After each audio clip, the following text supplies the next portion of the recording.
You may be tempted to think that The Cherry Orchard is a play where not much of anything happens, but it turns out quite a bit goes on.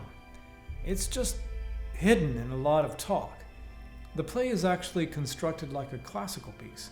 For example, Act 1, the Prologos. We are introduced to the major themes and conflicts of the play, the coming sale of the orchard, the various romances, and the class distinctions at the heart of the coming change in Russia. Act 2, the Agon. The conflict of the characters is presented. In this case, we see the internal struggles of several characters, the conflict between Lopakhin and Renevskaya and Gayev, a pragmatic middle class versus the aristocrats, and the similar conflict between Lopakhin and Trofimov, pragmatic versus idealist. Act 3, the Pathos and Reversal, we watch the love relationships and class disagreements unfolding, as well as the general anxiety over the orchard, all leading up to the climax when we learn that Lopakhin has purchased the orchard. And then Act 4, the Epiphany. The dramatic idea is completed as all the characters, with the exception of Fiers, come to accept the change that the selling of the orchard has brought. Both a sense of loss and gain presides over the end.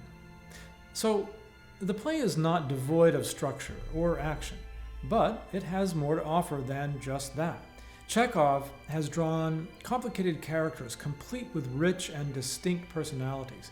He has woven an ideology of pessimism into comic moments that pull us away from the tragedy and help us to remain on the right side of history, and that we're prevented from siding with the aristocracy, even though our sentiments have been with them throughout the play.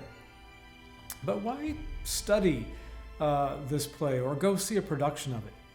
You should be thinking pretty freely about these kinds of things by this point in the class. I hope that you continue to let those thoughts guide you as you work as a creative person on the projects. For me, this play is interesting for what lies between all the talk. Chekhov has carefully placed silence in the play at various times, and the silence is important. It makes us aware that the world continues to spin regardless of our efforts to try to make it do otherwise. Time moves on, and history replaces history, and those who benefit from the way things are now will not benefit from the way things will be. And one of the most interesting things to happen in this play during the moments of silence is the sound of a string breaking.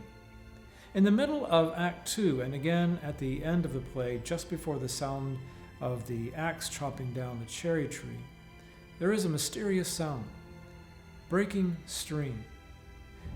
Is it the breaking of the old social order to make way for the new? Is it the cosmic string that stretches from the creator to the creation breaking under the weight of the new scientific discoveries? Is it the sound of loss, loss of the past, loss of everything that mattered in life? It's such a powerful moment because it clearly and abruptly changes the emotional content of the play. In one moment, there's laughter, and then there's this breaking. And that can only lead the audience to suspect that something dreadful approaches, or at least something sorrowful. So I suppose the useful thing about this 19th century play is that it teaches us the heaviness of loss and the lightness of letting go.